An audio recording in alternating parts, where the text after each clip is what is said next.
Welcome, everybody. As all are welcome, welcome back down to the basement, the home of discontinued products galore. I hope you're feeling good today, because we got a product from the aisles, sim racing machines, and I've got my leprechaun shoes, and we're going to try and do some magic. Here we go. Okay, on the bench here, on top of our cool desk mat by our patches, I've got some tools. This isn't like doing a Fanatec wheel, so the tools aren't provided, but if you've got all the parts that are necessary, that means you've got all the parts and tools that are from Fanatec that they provide, so you should be covered. Once again, this is a discontinued product as far as I know. It's a SRM emulator for Fanatec wheelbase.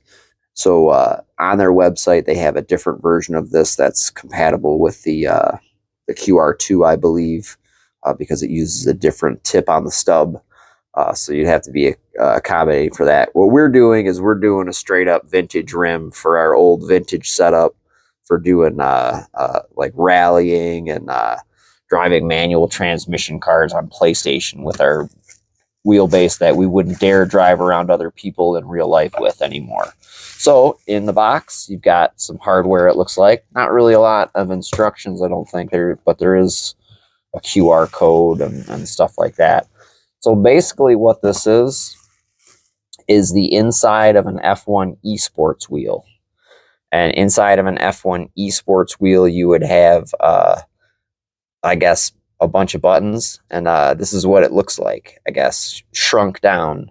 So you've got room for 1, 2, 3 button pods from your what is it, the universal hub. Those would work, or any other button pods, I think, that you put together, basically just buttons.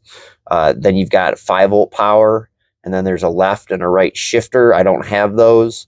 And then there's some type of a data port thing or whatever. So basically everything that would be on like an F1 eSport. So I suppose you could put like a rev strip. I think that's on there. Maybe an OLED for like, simple, gear stuff and, legacy mode type things. But I don't think we're doing any of that. So what we're going to do today is we're going to put that stuff on it and then put this stuff on that, and then we'll put this on that. For this project, you're going to need some things like we discussed. Obviously, you're going to need to find one of these emulators, if they still sell them. You're going to need some type of a steering wheel. I'm pretty sure it's a 70 mil compatible setup. You're going to need a new QR1, not the old one, because the old one won't work. And then you're going to need the associated hardware for the button clusters and stuff like that. So to take a look here, you got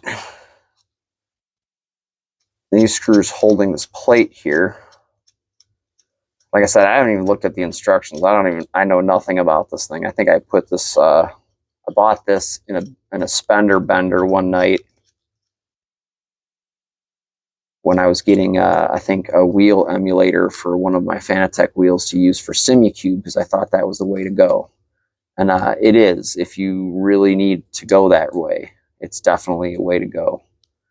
So I had this laying around for a while, and I wasn't really sure what to do with it, because I didn't get a lot of support from Simon regarding this. But I did speak with him. We don't want to do that. So there's wires in there. So this is a couple of different parts that they have on their website. So I think if I wanted to, I might be able to use the old quick release, because I think it has the hub structure in there for it. But we're not doing that. We're not doing that at all. So what we're going to do here is we're going to take our QR2, and I think that's the top. So, right? Yeah, that's the top. So we're going to put that on there carefully like this. And then put some screws in here like that.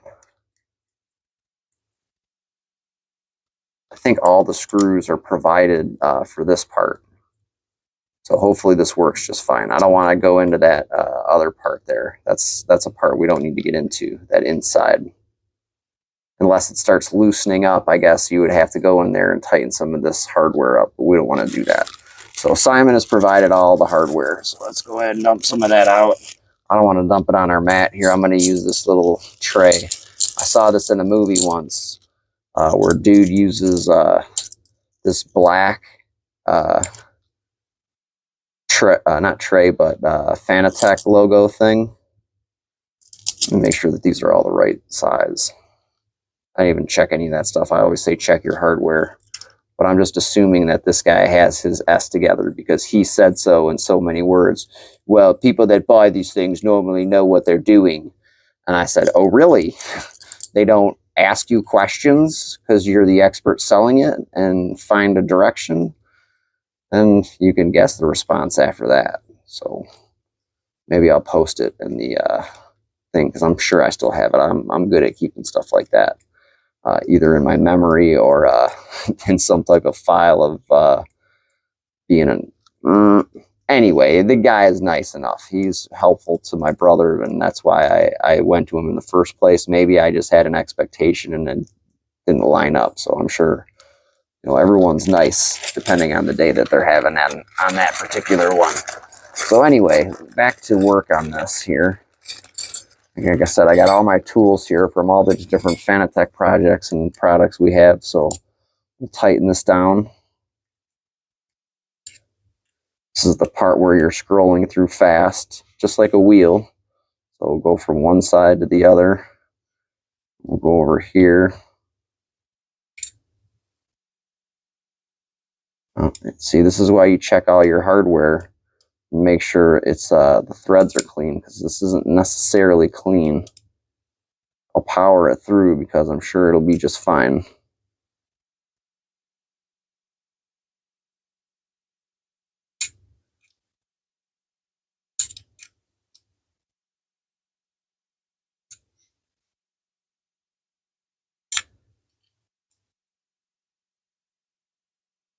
I'm not going to do it super tight because I just want to get this together.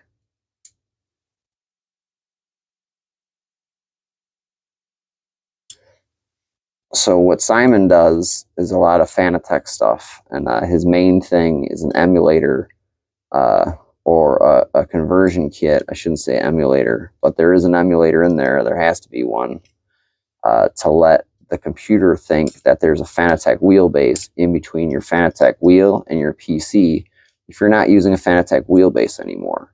We've done videos on those.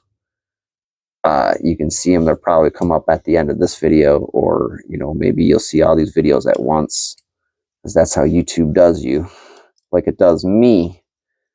It doesn't really show me my own videos, so YouTube is cool like that. So there we go. Now we got our deal. It's on there.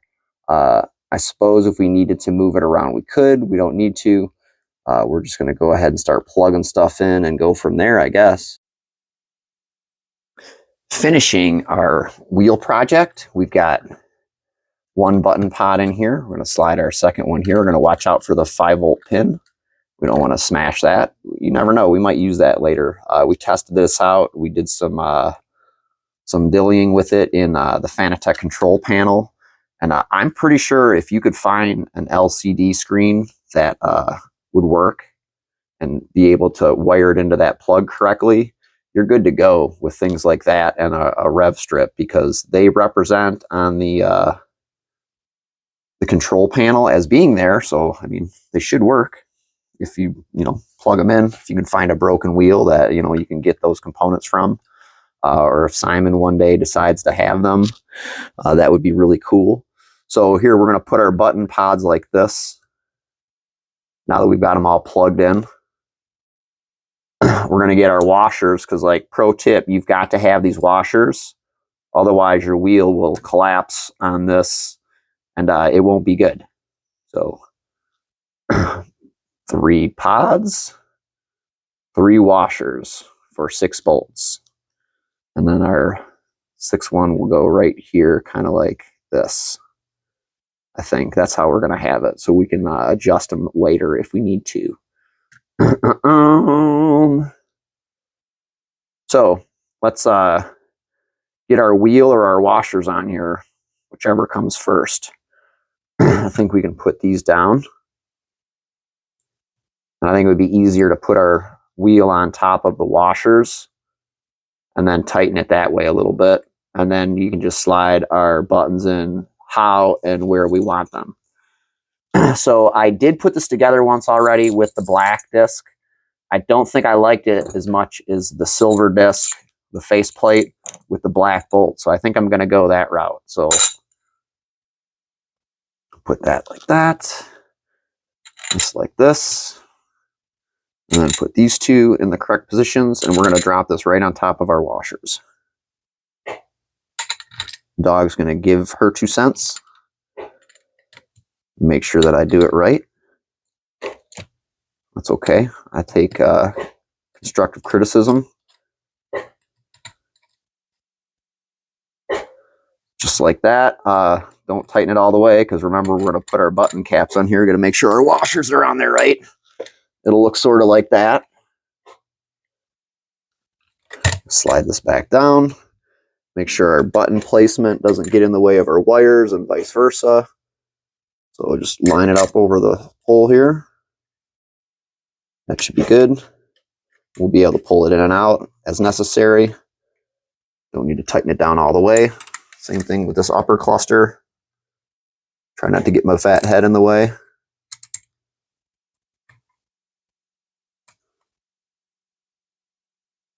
So that bottom cluster is really easy. It just sits right there where it's supposed to. These ones are not ornery. And they're not wild like my dog upstairs.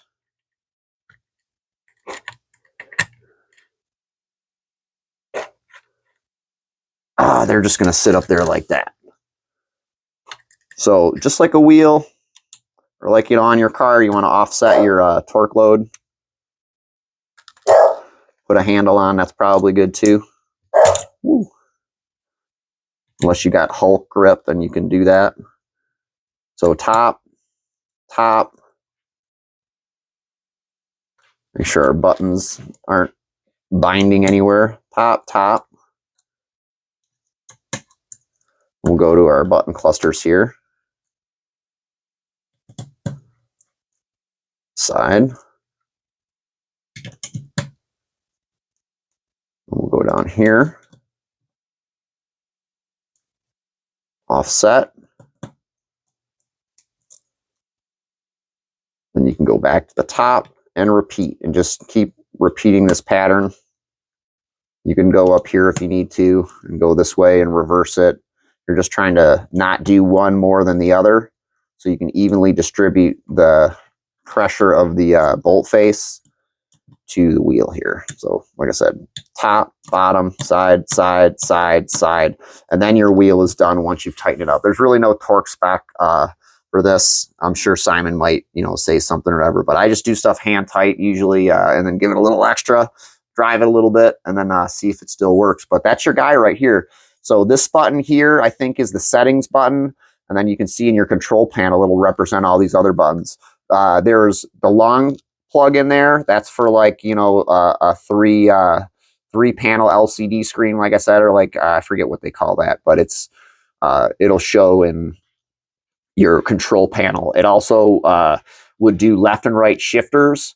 And I suppose if you could also wire in a funky switch in there, and like, these are things that you could probably ask Sim Racing Machines about if they respond. I think sometimes, like I said, people are ready to help. Sometimes they're, ready to just take your money. And this guy is, it's hit or miss. We've had good luck trying to get support from him. We've had, some different experiences, but buy it if you need it.